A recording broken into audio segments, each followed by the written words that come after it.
आखिर क्यों स्पोर्ट्स की दुनिया पर राज करने वाली ये कंपनी क्रिकेट में फेल साबित हुई? मैं बात कर रहा हूँ नाइकी की, जिसने फुटबॉल से लेकर बास्केटबॉल तक और रनिंग से लेकर टेनिस तक हर खेल में अपनी पहचान बनाई और जिसने अपने स्पोर्ट्स वेयर और प्रोडक्ट से बिलियंस ऑफ डॉलर्स का एम्पायर खड़ा कर दिया। लेकिन जब बात इंडियन क्रिकेट की आई, जहाँ करोड़ों डाई हार्ड फैंस मौजूद हैं, वहाँ बिजनेस करना नाइकी के लिए एक बुरा सपना बनकर रह गया। चलिए दोस्तों, हमारी कहानी शुरू होती है साल 2005 से पहले के दौर से, जब इंडियन क्रिकेट टीम के पास में कोई बड़ा किट स्पॉन्सर होता ही नहीं था। टीम की जर्सी और किट्स लोकल मैन्युफैक्चरर्स बनाते थे, जिनके डिजाइन्स और क्वालिटी एवरेज होती थी। हालांकि उनमें इनोवेशंस तो हर साल आते थे, पर ये इंटरनेशनल स्टैंडर्ड्स को मैच नहीं करते थे। प्लेयर इन किट्स के अनकंफर्टेबल होने की अक्सर शिकायत किया करते थे और फैंस भी इंडियन टीम की जर्सी खरीदने में कुछ खास इंटरेस्ट नहीं लेते थे। पर बीसीसीआई इंडियन क्रिकेट के रेवेन्यू पोटेंशियल को बहुत अच्छे से समझ चुकी थी और वो जानती थी कि वो देश जहां 100 करोड़ से ज्यादा लोग क्रिकेट को अपना धर्म मानते हैं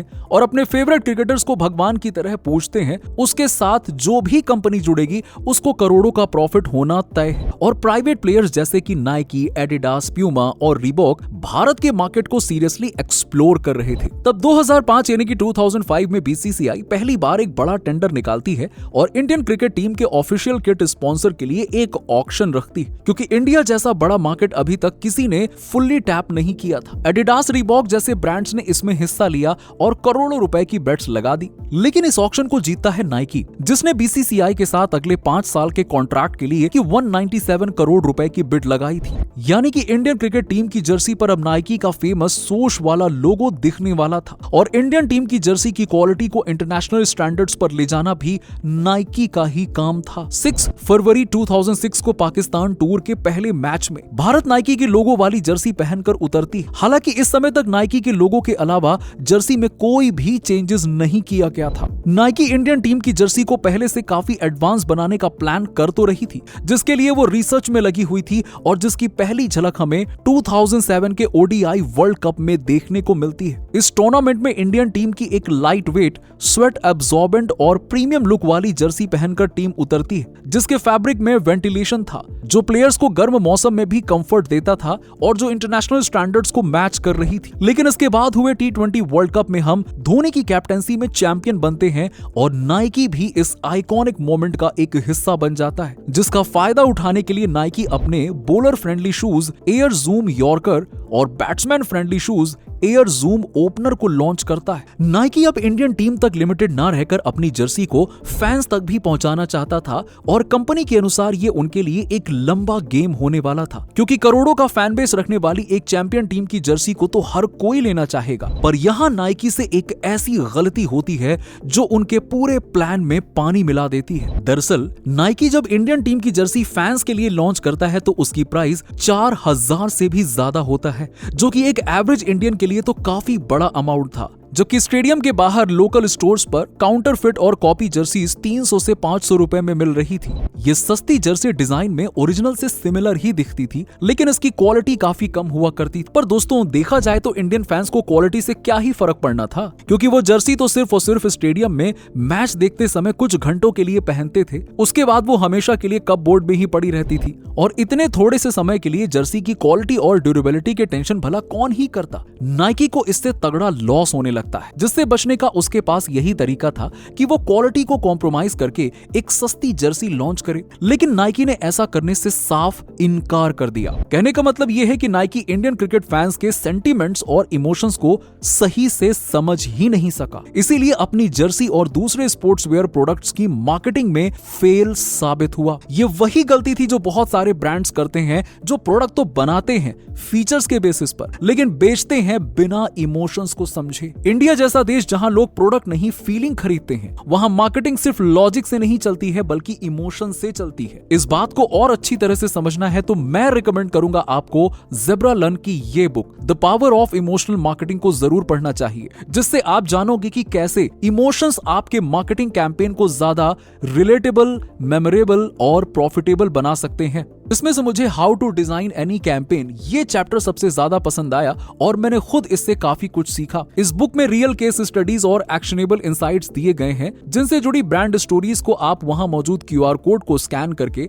डायरेक्टली यूट्यूब पर भी देख सकते हो, जो स्टूडेंट्स, मार्केटियर्स और एंटरप्रेन्योर्स के लिए काफी हेल्पफुल हो सकती है। यही नहीं, ज़ेब्रा ने फाइनेंस, इन्वेस्टमेंट, मार्केटिंग और एजुकेशन पर ऐसी कई बुक्स बनाई हैं जो टफ कॉन्सेप्ट्स को practical examples, visual story telling और इलस्ट्रेशंस की मदद से समझाती है, जिससे ये बुक के एक्सपीरियंस को और नेक्स्ट लेवल पे ले जाता है। तो सोच क्या रहे हो? अभी डिस्क्रिप्शन में दी गई लिंक पर जाकर ज़ेब्रा की बुक को चेकआउट करो और ज्ञान 15 इस कूपन कोड का उपयोग करके आपको 15% का डिस्काउंट मिलेगा। एंड आई नो आप the power of emotional marketing को तो जरूर ही बाय करने वाले हो। This is the best book, मुझे खुद पसंद आई। चलिए अब आते हैं मेन टॉपिक पर, यानी कि नाइकी की जर्सी पर। तो नाइकी की जर्सी को बहुत ही लिमिटेड कस्टमर्स मिल रहे थे और पूरे 5 साल के कॉन्ट्रैक्ट पीरियड में कंपनी का यही हाल रहता है। हालांकि दोस्तों, नाइकी इंडियन क्रिकेट के पोटेंशियल को बहुत अच्छे से जानती थी और इसीलिए वो BCCI के साथ अपनी डील ना खत्म करने का फैसला लेते हैं। साल 2011 में नाइकी अपना कॉन्ट्रैक्ट फिर से 5 साल के लिए एक्सटेंड करा लेता है और इस बार उन्हें 270 करोड़ रुपए की कीमत चुकानी पड़ती है, जो पहले से करीबन 35% ज्यादा था। तो आखिर इतने लॉसेस के बावजूद नाइकी ने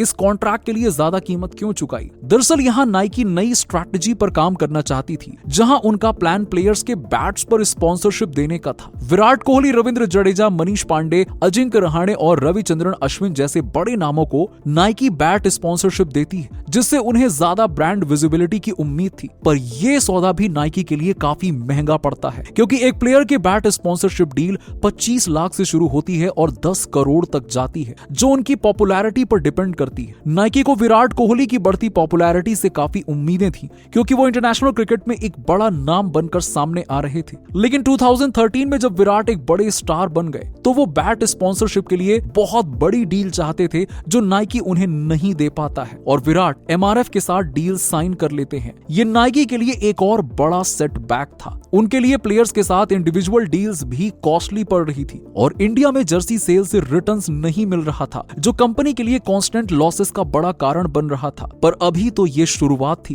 क्योंकि आने वाले समय में नाइक के रिश्ते BCCI से बिगड़ना शुरू हो जाते हैं। कभी BCCI एक छोटा सा लोगो चेंज करने के लिए पूरा का पूरा लॉट ही रिजेक्ट कर देती थी, तो कभी नाइकी प्लेयर्स के साथ कॉम्पिटिटिव डील साइन करने से नाराज हो जाती। वहीं नाइकी भी अब अपनी क्वालिटी और इनोवेशन को साइड में रखकर लॉसेस बचाने में लगी थी, जिसके कारण उनकी जर्सी का स्टैंडर्ड भी कम हो रहा था। साल 2016 में नाइकी एक बार फिर से डील को बरकरार रखने के लिए 5 साल के कॉन्ट्रैक्ट के लिए 370 करोड़ रुपए चुकाती, लेकिन 2017 यानी 2017 तक नाइकी के लॉसेस 170 करोड़ रुपए को पार कर चुके थे। वहीं दूसरी तरफ इंडियन टीम के प्लेयर्स भी अब जर्सी की एवरेज क्वालिटी को लेकर शिकायत करने लगे थे, जिससे गुस्सा होकर BCCI ने एक बार को तो नाइकी की किट्स को ही रिजेक्ट कर दिया था। देखते ही देखते नाइकी और BCCI की तकरार इतनी बढ़ जाती है कि दोनों के बीच कोर्ट केसेस शुरू हो जाते हैं और ये पार्टनरशिप एक नाइटमेयर बन जाती है, जिसके कारण फाइनली नाइकी ने साल 2020 में BCCI के साथ अपना कॉन्ट्रैक्ट खत्म कर दिया और जस्ट डू इट की टैगलाइन वाली नाइकी इंडियन क्रिकेट टीम में जस्ट डोंट डू इट बोलने पर मजबूर हो गई। दोस्तों, इसके बाद इंडियन क्रिकेट टीम की किट का स्पॉन्सर MPL बनता है, जो एक फैंटेसी गेम कंपनी है, और आज ये रिस्पॉन्सिबिलिटी नाइकी का सबसे बड़ा कॉम्पिटिटर एडिडास निभा रहा है। अब देखना ये होगा कि क्या एडिडास वो कारनामा कर पाएगा जिसमें नाइकी बुरी तरह फेल रही। आपको क्या लगता है? कमेंट करके बताओ।